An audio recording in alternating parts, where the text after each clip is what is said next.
Baik, Ibu Siti sudah siap untuk ujian? Insya Allah siap, Pak. Bismillahirrahmanirrahim. Baik, kalau begitu kita buka lanjutan ujiannya dengan membaca basmalah. Bismillahirrahmanirrahim. Bismillahirrahmanirrahim. Oke, kemudian untuk awal saya minta Ibu Siti ambil Al-Quran, ambil Quran, dibuka secara acak di tengah-tengah saja, jangan ambil di Ya, surat. Pak.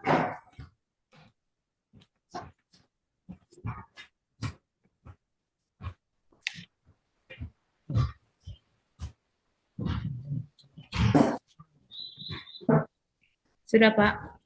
Silakan dibaca beberapa ayat. Nanti saya bilang stop, baru itu selesai baca Qurannya. Baik. Oke, silakan. Ya. A'udzu billahi minasyaitonir rajim.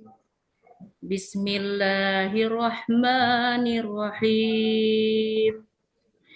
يا أيها الذين آمنوا ليستأذنكم الذين ملكت أيمانكم والذين لم يبلغوا الحلم منكم ثلاث مرات من قبل صلاة الفجر وحين تضعون ثيابكم من الظامرة ومن بعد صلاة العشاء ثلاث عورات لكم ليس عليكم ولا عليهم جناح بعدهن طوافون عليكم بعدكم على بسط كذلك يبين الله لكم الآيات والله عليم حكيم وإذا بلغ الأطفال منكم الحلم فليس تعزنوا كما استأذن الذين من قبلهم كذلك يبين الله لكم آياته والله عليم حكيم. Cukup. Sadaqallahul azim. Ambil kertas, Bu. Ya, Pak.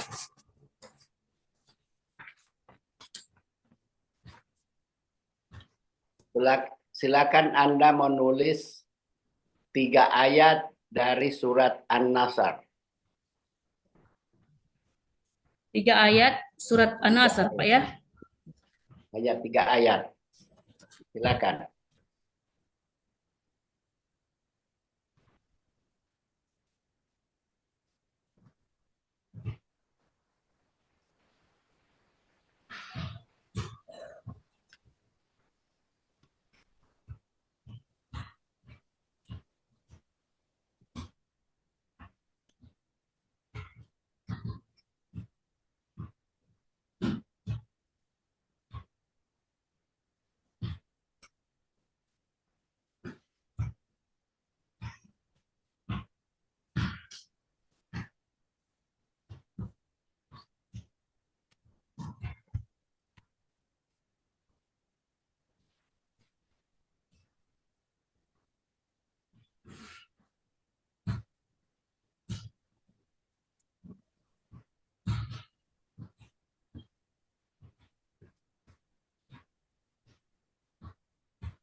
Tiga ayat saja.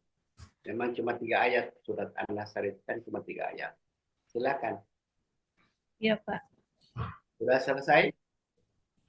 Tunggu, Pak, lagi 1 ayat, Pak.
Sudah?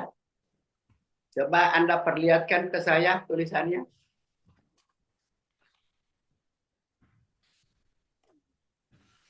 Oke, tidak terlalu jelas ya. Coba nanti Anda foto, di foto baru japri ke saya Ya, lewat baik, WA. Pak.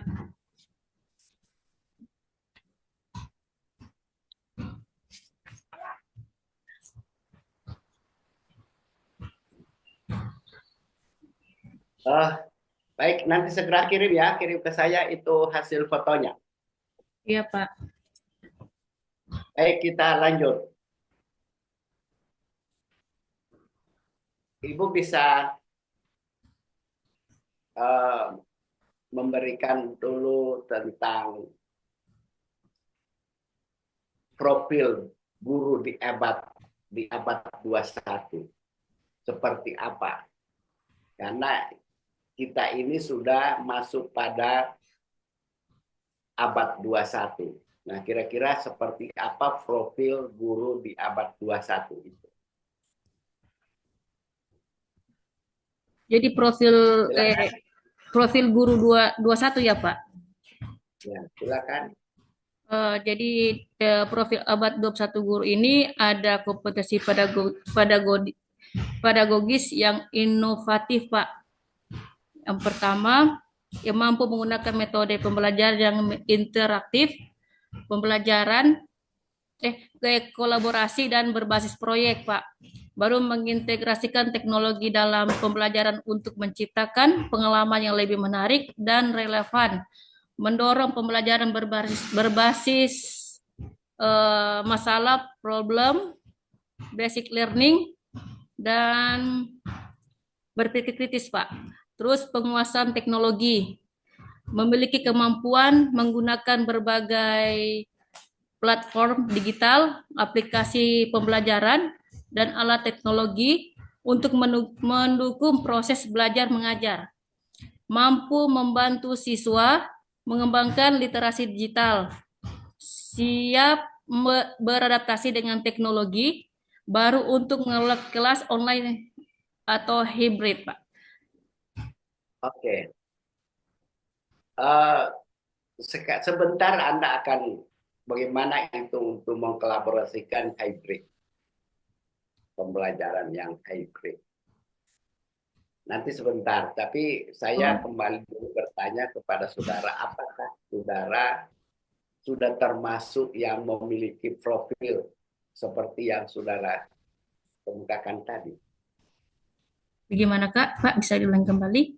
Bagaimana, apakah saudara sudah merasa sudah termasuk seperti yang Anda sampaikan tadi, Sudah, Pak. yang memiliki ciri sebagai tenaga pendidik atau guru di abad 21? Ya sudah, Pak. Sudah. Iya, Pak. Kira-kira modal apa Anda yang Anda sudah miliki sehingga Anda sudah merasa saya sudah termasuk pada profil guru di abad 21? Modal apa? Ya, Keyakinan Pak. Anda Iya. itu berdasarkan. Jadi kemampuan beradaptasi dengan teknologi, menguasai teknologi digital untuk pembelajaran seperti platform, pembelajaran daring, aplikasi pendidikan, dan media sosial. Mampu menggunakan teknologi untuk menciptakan pengalaman belajar yang interaktif dan menarik. Menerapkan metode pembelajaran berpusat pada siswa, Pak. Mendorong siswa untuk berpikir kritis, kreatif, dan mandiri, menggunakan pendekatan seperti problem based learning, project basic learning, dan inquire, Pak. Ya, Pak. Ya, kira-kira oke, Anda sudah merasa memiliki modal. Bisa dikatakan Anda itu adalah termasuk guru yang di abad 21. Tapi di satu sisi Anda sudah punya modal seperti yang Anda sebutkan tadi, apakah Anda selama ini merasa masih ada sedikit kelemahan atau kekurangan atau tantangan atau permasalahan terkait dengan itu? Terutama juga di dalam menerapkan kurikulum merdeka. Jadi kurangnya pemahaman teknologi. Saya ulangi, Anda sudah mengatakan, ya saya sudah termasuk di profil guru yang di abad 21 karena saya sudah punya modal. Tapi di samping Anda sudah merasa punya kemampuan tertentu, tapi di sisi lain, apakah Anda merasa ada yang sedikit hambatan atau tantangan atau kelemahan atau kekurangan yang saudara miliki?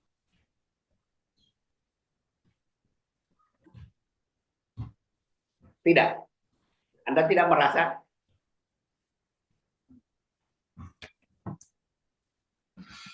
Selama ini, atau saya rubah pertanyaan saya.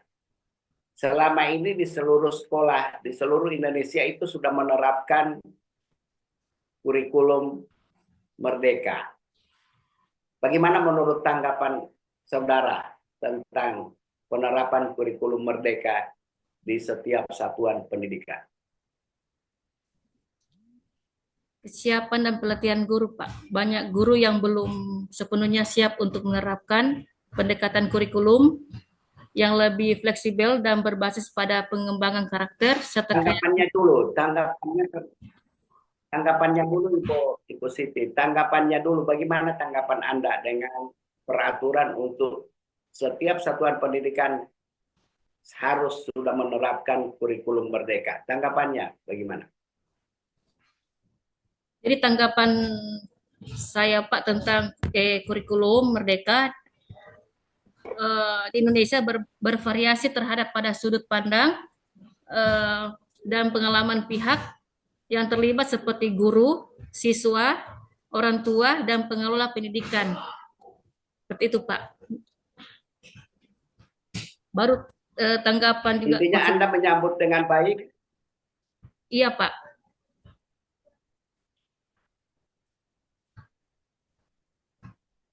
Ada juga tanggapan Anda positif. merasa ini memang bagus, baik? Iya, baik. Iya, Pak.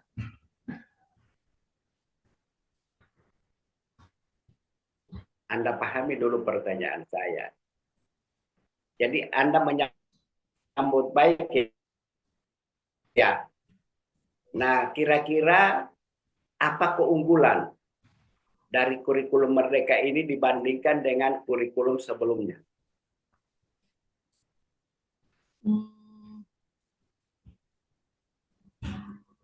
Mohon maaf, Pak, bisa ulang, Pak. Ya.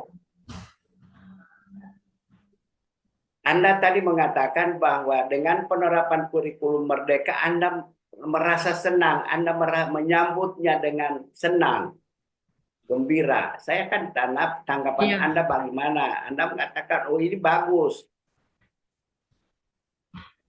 Nah, kira-kira melihat bagusnya itu dari mana? Sisi mana?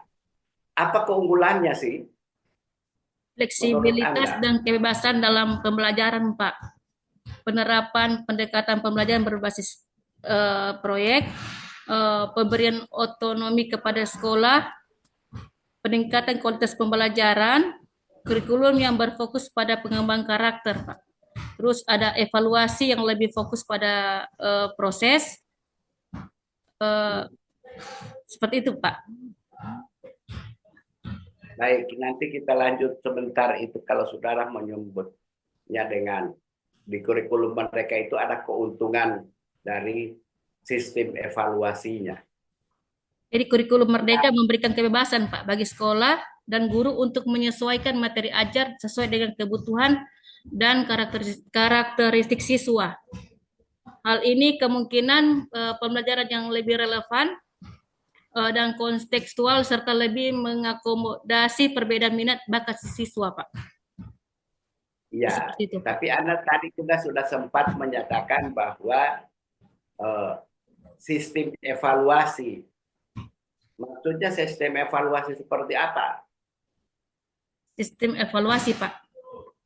Kurikulum Merdeka. Sistem evaluasi kurikulum Merdeka. Eh, Sistem evaluasi pada kurikulum Merdeka dirancang untuk mendukung pembelajaran yang berpusat pada siswa dan mengembangkan kompetensi siswa secara holistik. Itu yang pertama, Pak, ada asesmen diagnostik, Oke, oke terus.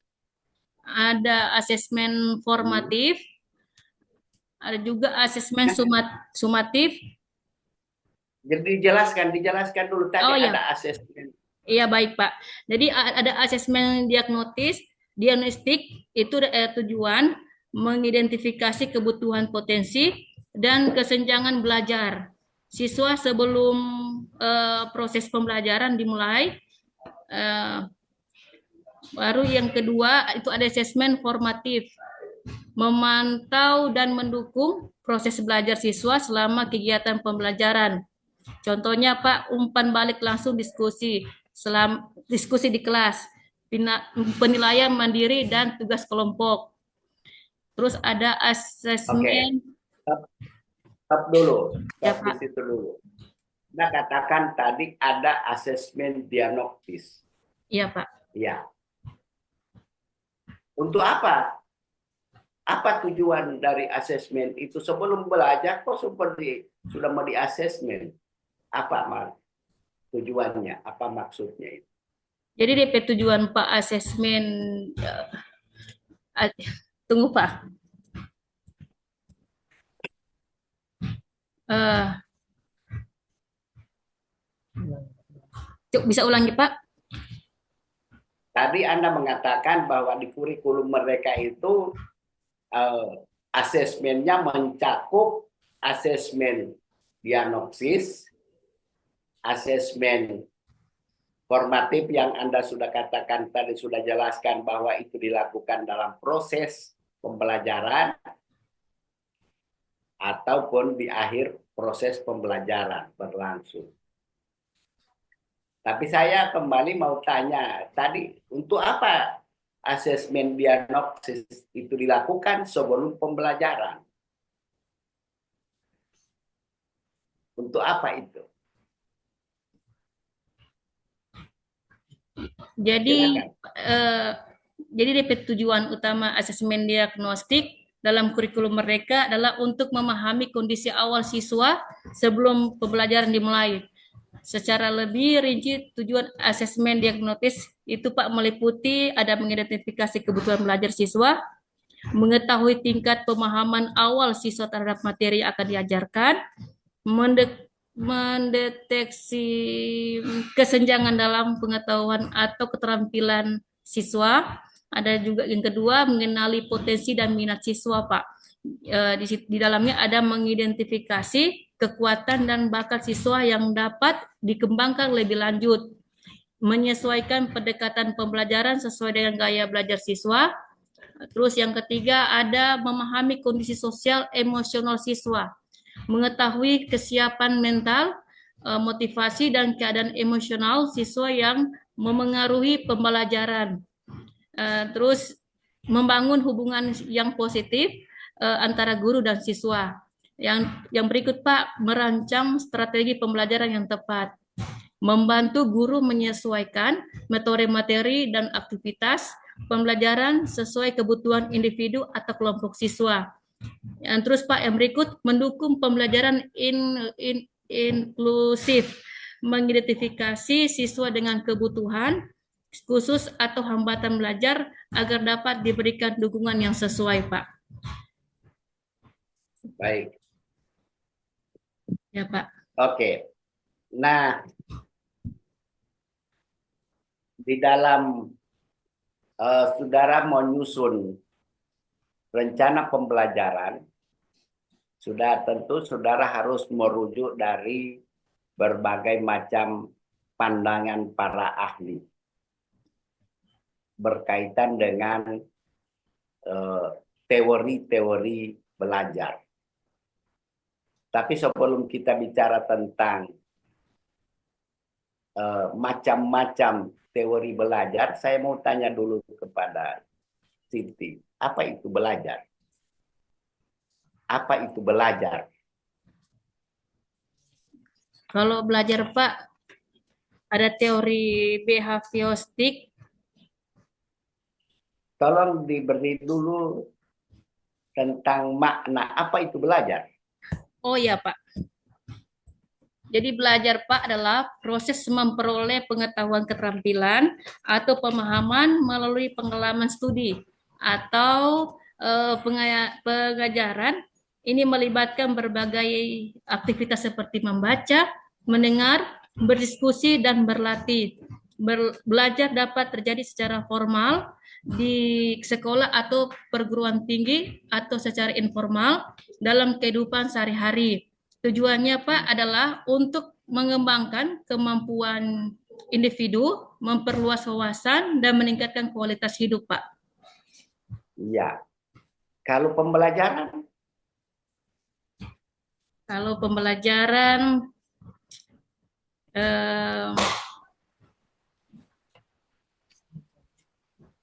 pembelajaran adalah proses interaksi antara peserta didik, pendidik, dan sumber belajar dalam suatu lingkungan belajar untuk mencapai tujuan tertentu. Proses mencakup kegiatan memperoleh pengetahuan, keterampilan sikap, dan nilai-nilai melalui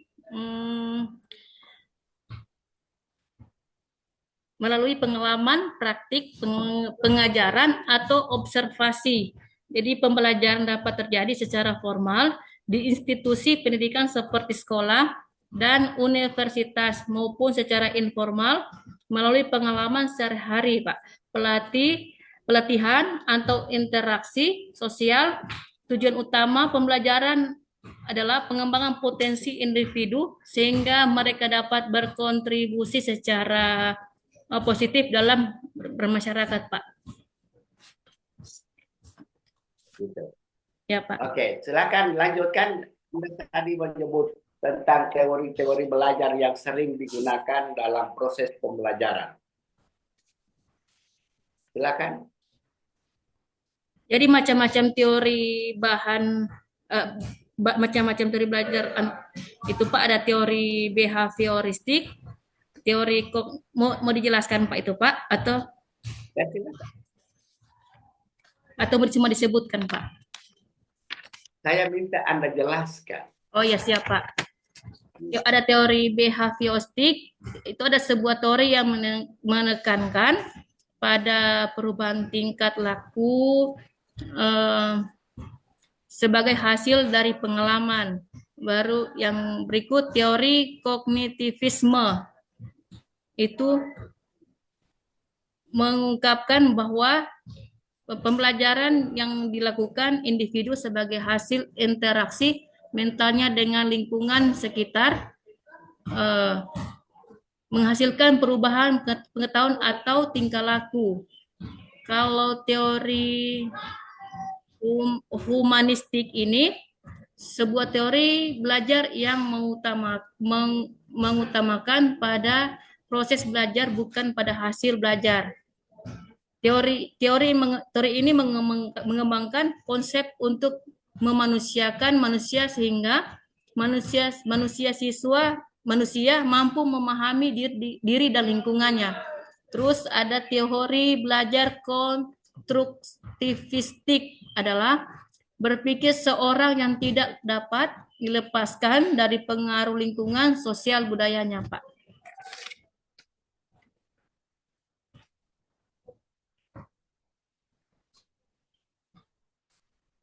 Mohon maaf Pak, suara Pak di mana? Bapak suara dimatikan mungkin.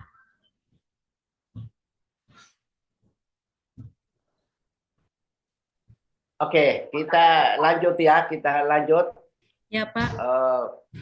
Kalau Anda menjelaskan tadi tentang macam-macam dari teori yang sering saudara gunakan. Kira-kira mana dari teori-teori itu yang menurut saudara bahwa itu sangat relevan dengan kondisi peserta didik yang ada di tempat Anda bertugas? Teori kognitivisme, Pak. Kenapa Anda memilih itu sebagai teori yang sering digunakan dalam pembelajaran? Kenapa Anda menggunakan itu? Alasannya apa? Untuk menguji kemampuan siswa, Pak. Kemampuan dari sisi? Dan berpikir, Pak.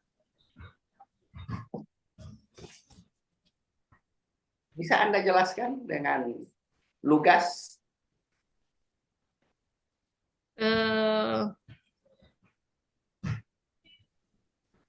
Ya baik Pak. Jadi kognitisasi ini merujuk pada proses mental yang melibatkan pemrosesan informasi seperti memahami, memikirkan, mengingat, dan membuat keputusan berhubungan dengan kemampuan otak untuk memahami dan mengorganisasi informasi yang diterima dari lingkungan. Jadi Pak, kognitisasi ini mencakup beberapa fungsi. Yang pertama, persepsi, yaitu proses mengidentifikasi dan menginterpretasi informasi yang diterima melalui indera. Jadi yang kedua itu memori, yaitu proses penyimpanan, mengingat dan mengakses informasi yang telah dipelajari. Terus yang berikut berpikir. Jadi berpikir ini Pak, proses menggunakan pengetahuan untuk memecahkan masalah, membuat keputusan dan merencanakan tindakan. Dan terus berikut Pak, bahasa, proses memahami dan menggunakan bahasa untuk berkomunikasi. Terus yang berikut pembelajaran, proses memperoleh pengetahuan atau keterampilan baru melalui pengalaman atau pengajaran. Itu Pak. Itu teori apa yang saudara sering katakan itu? Teori kognitivisme, Pak. Kognitivisme. Karena teori itu justru menumbuh kembangkan kreativitas, daya kritik, ya, Pak. inovasi, sehingga ini yang menjadi boleh dikatakan favorit. Kenapa? Karena itu lebih banyak mendukung program atau apa yang diharapkan dalam kurikulum Merdeka. Iya, Pak. Baik, lanjut.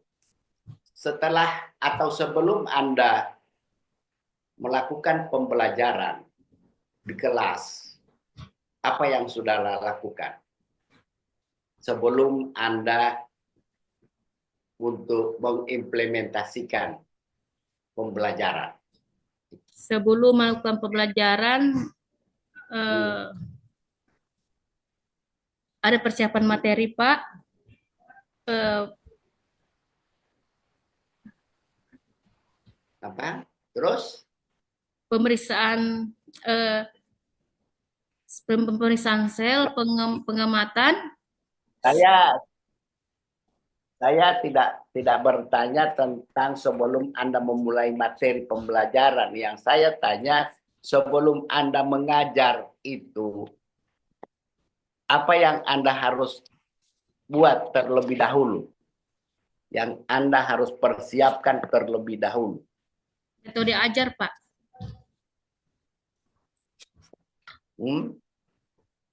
Rancang modul ajar. Hanya metode. Oh, merancang modul ajar. Iya, Pak. Ya, harus ada persiapan atau yang dulu dikenal dengan RPP, rencana persiapan pembelajaran. Kalau sekarang dengan modul ajar. Anda bisa menjelaskan komponen-komponen apa saja yang urgen dalam modul ajar itu. Komponen-komponen yang urgen ya, Pak. Ya, kira-kira apa saja? Modul ajar itu salah satu perangkat pembelajaran yang dirancang untuk membantu pendidik dan peserta didik mencapai tujuan pembelajaran secara efektif. Dalam kurikulum Merdeka, modul ajar memiliki beberapa komponen utama sebagai panduan penyusunan. Itu yang pertama, informasi umum, komponen inti, rencana pembelajaran, penilaian asesmen, lembar kerja peserta didik, glosarium dan lampiran. Jadi pertama apa? Yang pertama, Pak, informasi umum, Pak. Oke, setelah itu komponen inti. Berikut rencana pembelajaran, penilaian asesmen, lembar kerja peserta didik, glosarium dan lampiran opsional. Itu, Pak. Ya, terus Itu, Pak. ya, jadi dalam perangkat itu poin yang penting di situ itu adalah merumuskan apa? Bagaimana, Pak? Bisa diulangi? Ya, komponen-komponen yang ada di dalam modul ajar itu kan ada informasi umum. Oke, setelah itu apa?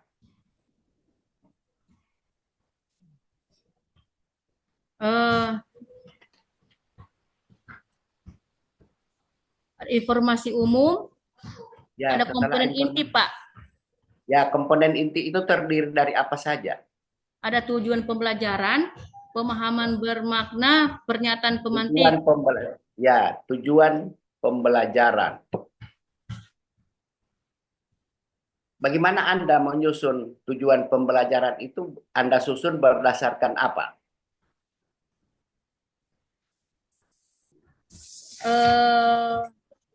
Standar Apa? standar KKO, Pak. Ya, saya kan Anda menyusun tujuan pembelajaran. Iya, betul Iya, begitu. iya, Pak. Nah, tujuan pembelajaran Anda rumuskan itu berdasarkan apa?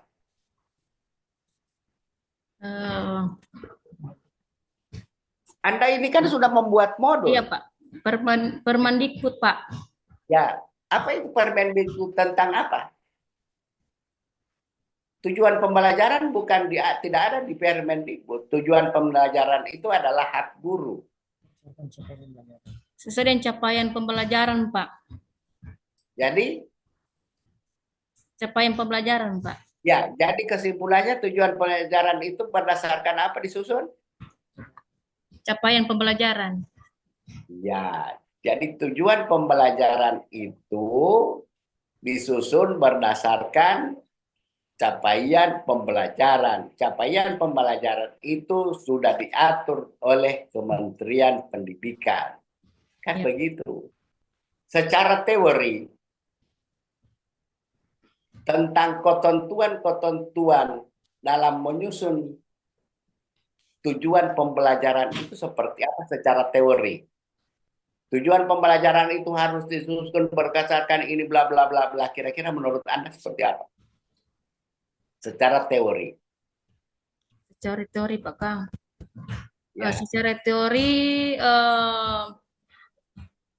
teori belum tentang taksonomi pembelajaran Pak.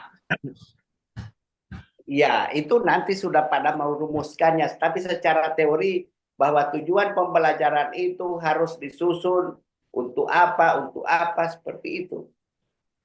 Bisa enggak? Hmm. Oke, tapi kalau menurut teori belum, apa yang saudara maksud? Silakan. Teori ini belum tentang taksonomi pembelajaran Pak. Ya, silakan. Iya Pak. Jadi Yang berhubungan, sudah menyebutkan itu menurut Anda apa maksudnya apa? iya. Jadi kognitif ini berhubungan dengan pengetahuan pemahaman dan kemampuan berpikir. Contohnya, mengingat, memahami, menetapkan, menganalisis, mengevaluasi, dan mencipta. Yang berikut domain afektif berhubungan dengan sikap, nilai, dan perasaan. Contohnya menerima, merespons, menghargai, mengorganisasi, dan karakterisasi. Terus yang berikut domain psikomotorik, Pak, yaitu berhubungan dengan keterampilan motorik dan fisik. Contohnya meniru, memanipulasi, menyesuaikan, dan menciptakan gerakan. Itu, Pak.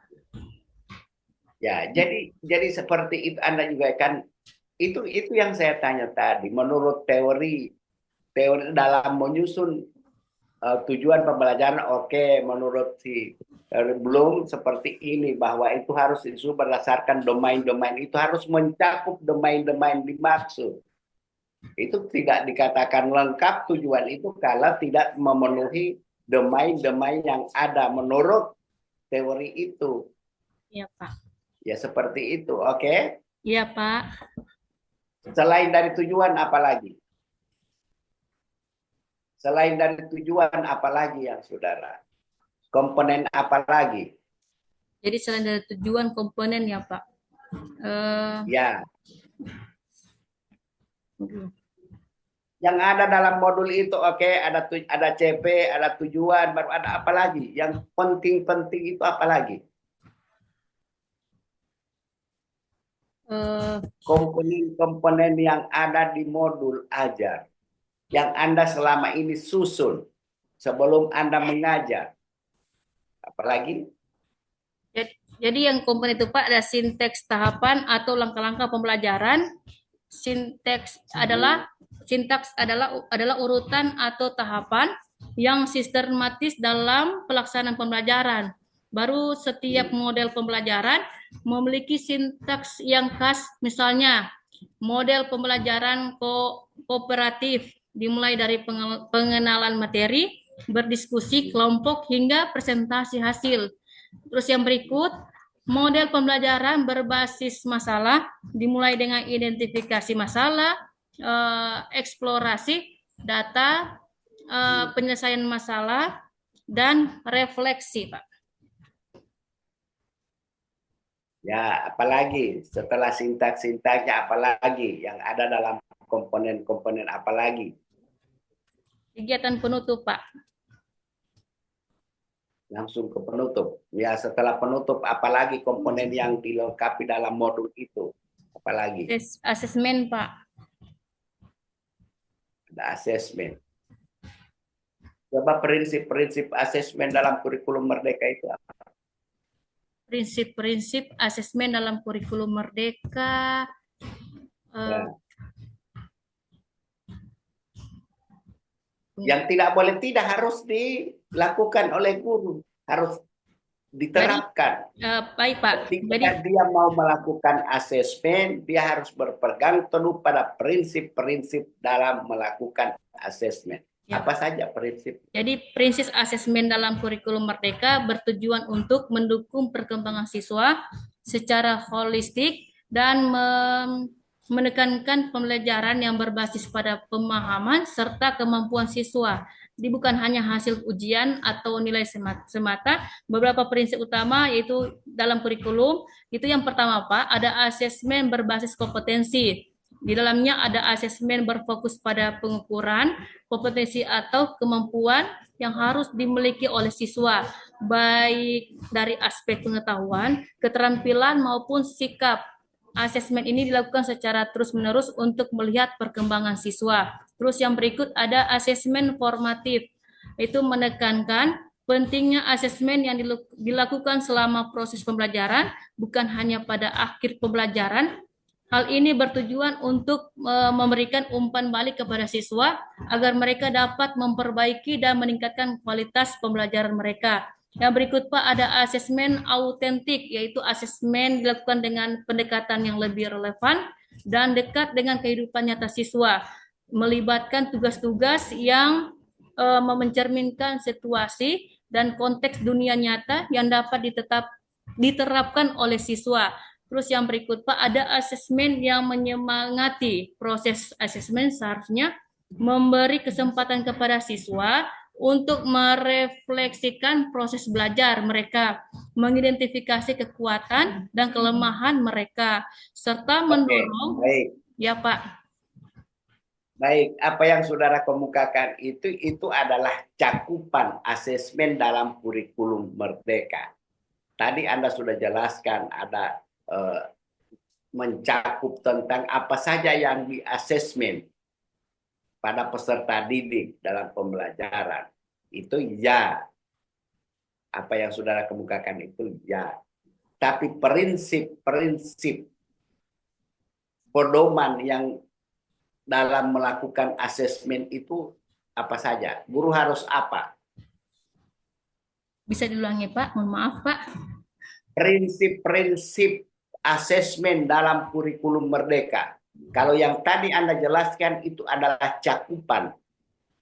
Apa saja yang di asesmen, apa saja yang dinilai pada peserta didik. Semua aspek itu. Sekarang yang saya tanya, prinsip-prinsipnya. Etika dalam menilai. Kalau tidak bisa prinsip etika dalam menilai. Ya baik Pak. Guru menilai itu kira-kira punya etika tidak? Punya prinsip tidak? Dalam kurikulum mereka itu sudah diatur. Prinsip apa saja itu? Jadi prinsip-prinsip asesmen yang pertama itu ada asesmen berkelanjutan formatif dan sumatif. Di dalamnya Pak ada asesmen dilakukan secara berkelanjutan untuk memahami perkembangan belajar peserta didik. Saya rasa cukup ya, saya rasa cukup. Bukan itu maksud saya. Ada prinsip netral, ada prinsip adil, tidak diskriminasi. Seorang guru menilai itu harus netral, tidak bisa dipengaruhi oleh faktor-faktor apa saja. Itu yang dimaksud. Oh, iya baik Pak. Jadi prinsip-prinsip dalam menilai dalam asesmen di kurikulum Merdeka itu yang pertama prinsipnya adalah terpadu, netral, adil. Ya seperti itu prinsip. Jadi seorang guru jangan karena ada siswa yang dekat dengan dia, lalu dia memberikan penilaian terbaik. Tidak seperti itu dalam kurikulum Merdeka itu diatur. Itu yang saya maksud ya. Jadi dia terpadu dengan proses pembelajaran. Tidak boleh menilai karena hanya pengaruh apa-apa begitu. Tapi harus dia berdasarkan proses. Keterpaduan dengan proses pembelajaran. Dia harus netral. Ya, Pak. Jadi kadang-kadang kalau guru siswanya mau dekat dengan gurunya bagus, ya diberi juga penilaian nilai yang bagus. Tidak boleh kalau dalam kurikulum Merdeka. Oleh karena itu diatur, ada prinsip-prinsip asesmen dalam kurikulum Merdeka. Baik, Pak. Itu ya. Ya, Pak. Oke, yang terakhir. Di dalam Undang-Undang 14 Dan saudara ini sementara diuji apakah sudah memenuhi kriteria atau syarat menjadi guru profesional atau belum. Itu sementara Anda menjalani proses. Karena di dalam Undang-Undang 14 tahun 2005 itu untuk menjadi guru profesional dia harus memiliki beberapa syarat. Ada syarat kualifikasi dan ada syarat kompetensi. Dan ketiga, dia harus punya sertifikat. Anda ini sementara proses untuk bisa memperoleh pengakuan tersebut. Nah, kalau dari syarat kompetensi, menurut undang-undang, ada berapa kompetensi yang harus dimiliki oleh guru? Ya, baik Pak. Saya mau jawab Pak. Itu yang pertama, Ya, kompetensi. silakan. Iya Pak, baik Pak. Terima kasih. Yang pertama, kompetensi pedagogik Pak. Jadi kompetensi ini berkaitan dengan kemampuan guru untuk memahami peserta didik, merancang, melaksanakan, dan mengevaluasi proses pembelajaran. Jadi hal ini pemahaman terhadap karakteristik peserta didik, penyusunan rencana pembelajaran yang efektif, menggunakan metode, strategi, dan media pembelajaran, penilaian proses dan hasil belajar secara objektif. Terus yang kedua, Pak, ada kompetensi kepribadian. Kompetensi ini mencakup sifat, sikap, dan karakter yang menunjukkan kepribadian yang berwibawa, stabil, matang, serta menjadi teladan bagi peserta didik. Guru yang memiliki kompetensi ini yang diharapkan berperilaku sesuai norma sosial dan moral, memiliki integritas yang tinggi, menunjukkan komitmen dan tanggung jawab profesional. Terus yang berikut Pak, kompetensi profesional. Itu ada kompetensi ini berkaitan dengan penguasaan materi, belajar yang diajarkan serta kemampuan mengembangkan sesuai dengan kebutuhan peserta didik guru. Itu ada menguasai materi, pembelajaran secara mendalam, mampu mengintegrasikan ilmu dengan teknologi dan seni, mengembangkan materi sesuai dengan perkembangan ilmu dan kebutuhan peserta didik. Terus yang keempat Pak, kompetensi sosial mencakup kemampuan berkomunikasi dan berinteraksi dengan peserta didik, sesama guru, orang tua, dan masyarakat, yaitu guru harus berkomunikasi secara efektif dan santun, menjalin kerja sama dengan berbagai pihak untuk mendukung pembelajaran, menghargai perbedaan dalam masyarakat yang beragama. Itu Pak. Baik Ibu Siti, kita lanjut ke sesi praktek. Ya Pak, sudah bisa dimulai Saya Pak? minta saudara untuk mempraktekkan modul yang Anda sudah jelaskan tadi, Anda sudah susun, baru Anda sudah jelaskan tentang bagaimana apa yang harus dimuat dalam modul itu. Yang dimulai dari informasi umum sampai pada kegiatan pendahuluan, kegiatan inti, sampai kegiatan penutup. Coba silakan Anda praktekkan apa yang saudara sudah susun itu. Silakan. Baik Pak Prof, terima kasih. Bismillahirrahmanirrahim. Assalamualaikum warahmatullahi wabarakatuh. Apa kabar adik-adikku sekalian? Alhamdulillah ya, semua dalam keadaan sehat, kuat, pasti imannya lebih kuat lagi.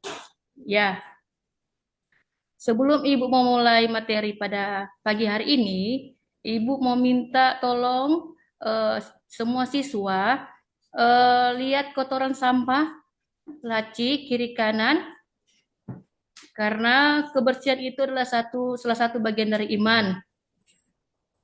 Coba dilihat, sudah ya? Alhamdulillah sudah bersih. Ibu mau setiap kali pertemuan Ibu, bahkan setiap hari, kebersihan itu tetap dijaga ya adik-adik, agar pembelajaran kita pada pagi hari ini sampai selesai bisa terlihat lebih nyaman dan enak lagi. Ya, baik, terima kasih. Ibu akan mengirim link karena kita belajar daring, Ibu kirim link absen, nanti silakan adik-adik mengisi absen sesuai yang ada hadir saja. Yang tidak hadir jangan ikut mengisi. Sudah ya? Ada yang tidak hadir hari ini? Siapa anak-anak? Oh, Hartono, ya. Jadi minta tolong ketua kelas, silakan hubungi orang tua dari Hartono. Apa alasan tidak masuk kelas? Oh, kenapa? Sakit. Ya, kita doakan adik-adik agar adik Hartono cepat sembuh. Amin. Nah, ada yang mengingat materi pada minggu kemarin? Ada ya? Coba adik Lisa ingatkan kembali materi yang kemarin, hari Senin kemarin, tentang apa? Oh, pentingnya menjaga 5 prinsip dasar hukum Islam. Aku lihat Al-Hamzah. Masya Allah. Ternyata adik Lisa ini masih mengingat materi-materi Ibu yang minggu lalu ya. Baik. Nah, Ibu mau tanya. Di dalam Al-Kuliat Al-Hamzah ini tentunya kita berbicara tentang ada agama. Nah, ada agama, ada harta, ada juga jiwa, ada juga tentang akal. Nah, ada tidak sini adik-adik yang bisa memberikan tanggapan atau masukan? Bahkan Ibu mau bertanya tentang Al-Kuliat Al-Hamzah. Ada yang bisa ya? Pasti bisa, karena materi ini yang Ibu ketahui sudah Ibu serahkan waktu pertemuan kemarin. Nah, berbicara tentang agama, tentunya banyak sekali perintah Allah Subhanahu wa taala untuk kita, yang dari mulai sholat, puasa wajib, puasa sunnah, zikir, sedekah, dan lain-lain. Sekarang Ibu mau bertanya kepada adik Acit. Ya, coba adik Acit, karena Ibu mau bertanya, kenapa kita harus sholat 5 waktu? Ya, kenapa? Ya, benar sekali. Karena sholat waktu itu adalah kewajiban bagi umat Muslim yang beragama Islam. Pintar sekali. Tepuk tangan kepada adik Acit. Sekarang Ibu bertanya lagi kepada adik Saras. Ya, adik Saras, apa yang adik Saras rasakan ketika adik Saras selesai melaksanakan sholat? Apa? Iya, benar sekali. Merasakan damai, tentram, karena salah satu sholat itu juga dapat mencegah perbuatan keji dan mungkar. Alhamdulillah. Aktif-aktif ya, adik ini ternyata pintar-pintar juga ya. Nah,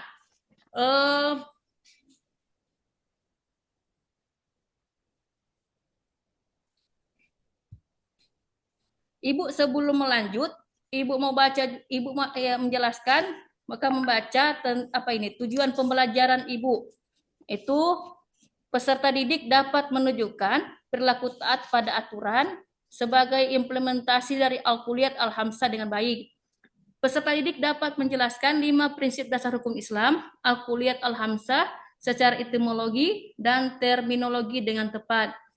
Peserta didik dapat menguraikan 5 prinsip dasar hukum Islam, Al-Kuliat Al-Hamzah dengan baik dan benar.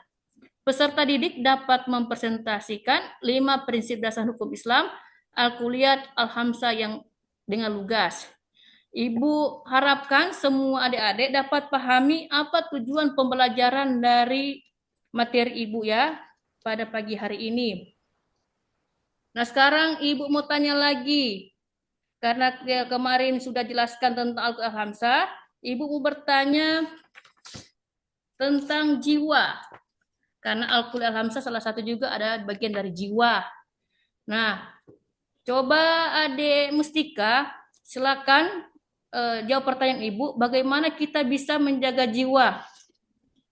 Kenapa? Ya, salah satu juga menjaga jiwa itu dengan kita sholat, dengan apa juga lagi? Dengan menjalankan dengan aturan-aturan Allah Subhanahu wa taala. Nah, berikut sekarang Ibu mau bertanya kembali. Nah, sekarang apakah penting kita untuk menjaga jiwa? Siapa yang bisa menjawab? Ya, benar sekali. Penting sekali kita menjaga jiwa kita, termasuk diri kita sendiri. Nah, sampai saat ini ada yang mau bertanya? Sudah pas ya? Alhamdulillahirrahmanirrahim. Nah, sekarang ada lagi yang bertanya? Oh, tidak. Ya, kalau tidak mau bertanya, silakan diam karena materi Ibu masih akan berlanjut tentang Al-Kuliat Al-Hamzah. Eh, Adik-adik, Ibu mau bertanya tentang akal. Bagaimana kita menjaga akal kita adik-adik? Ada yang bisa menjawab tentang akal? Ayo, siapa yang bisa menjawab tentang akal? Yang bisa menjawab tentang akal dengan pertanyaan Ibu, Ibu memberikan nilai tambahan buat adik-adik yang berani aktif dalam pertanyaan Ibu. Apa tentang apa? Ya, siapa yang bisa menjawab? Adik Zul, ya silakan Adik Zul. Ya, benar sekali. Akal adalah kemampuan berpikir memahami dan menganalisis yang demikian manusia untuk membedakan antara yang benar dan salah. Ya, baik sekali jawaban dari Adik Zul. Ya, masih ada yang bertanyakan lagi? Iya, sudah paham ya tentang akal? Tentang keturunan. Nah, sekarang Ibu bertanya lagi. Oh ya, ada yang bertanya. Ya, adik siapa? Iya, adik Syah. Mau bertanya apa, Dek? Bagaimana kita bisa menjaga keturunan kita agar bisa dekat dengan Allah Subhanahu wa taala? Baik. Ada yang bisa menjawab pertanyaan dari adik Syah tentang bagaimana kita bisa menjaga keturunan kita agar bisa dekat dengan Allah Subhanahu wa taala dan Rasul? Ada? Iya, silakan. Adik Halim ya. Ya. Jadi jawabannya keturunan adalah istilah yang merujuk pada garis keluarga atau generasi yang berasal dari seorang atau suatu kelompok tertentu. Dalam konteks biologi, keturunan adalah individu-individu yang lahir dari satu atau lebih induk melalui proses reproduksi, baik secara seksual maupun ekseksual. Ya, baik sekali. Tepuk tangan untuk semua siswa yang aktif pada pagi hari. Baik. Oke, jadi cukup sekian ya materi Ibu pada hari ini. Ada yang ingin memberikan kesimpulan materi pada Ibu hari ini? Ada? Ada ya? Oh, Adik Saras. Baik, silakan Adik Saras membaca kesimpulan Ibu pada pagi hari ini. Ya, kesimpulannya yaitu 5 prinsip dasar hukum Islam. Al-Kuliat Al-Hamzah ini sangat penting untuk dijaga oleh setiap individu muslim dengan menjaga agama, jiwa, akal, keturunan, dan harta. Umat Islam akan dapat hidup sesuai dengan nilai-nilai Islam yang membawa kebaikan, kedamaian, dan keberkahan dalam kehidupan dunia dan akhirat. Sebagai umat Islam, kita harus berusaha untuk memelihara dan menerapkan prinsip-prinsip ini dalam kehidupan sehari-hari, baik dalam keluarga, masyarakat maupun dalam hubungan dengan Allah Subhanahu wa taala. Dengan begitu kita dapat menjadi pribadi yang baik, membawa manfaat bagi orang lain. Ya, terima kasih Adik Sarah sudah membaca dan kesimpulan materi pada pagi hari ini. Ya, jadi Ibu akan memberikan tugas. Kita berbagi kelompok, kelompok 1, 2 kelompok saja ya. Jadi kelompok 1 itu Adik Syam, Sarah sama Mustika. Terus kelompok 2 ada Adik Fardan, Adik-adik Basir sama Alim ya. Jadi masing-masing kelompok ini silakan Ibu akan share di grup link, silakan diperiksa dan insya Allah Ibu akan periksa setelah mengajar pada hari ini. Ya, cukup sekian ya. Ada yang bertanyakan sebelum Ibu menutup materi pada hari ini? Sudah tidak ada ya? Baik, sudah paham. Terima kasih atas partisipasi adik-adik pada hari ini sudah aktif dalam pembelajaran Ibu. Ya, jadi sebelum Ibu menutup materi pada ini, ada yang bisa berdoa? Ya, silakan Adik Halim. Ya, sama-sama kita berdoa. Berdoa mulai. Auzubillahi minasyaitonirrajim. Bismillahirrahmanirrahim. Alhamdulillahirabbil alamin. Arrahmanirrahim. Maliki yaumiddin. Iyyaka na'budu wa iyyaka nasta'in. Ihdinas siratal mustaqim. Siratal ladzina an'amta 'alaihim ghairil maghdubi alaihim waladdallin. Walhamdulillahirabbil alamin. Nah, terima kasih Adik Halim. Ya. Jadi cukup sekian daripada Ibu. Akhirul kalam. Wassalamualaikum warahmatullahi wabarakatuh.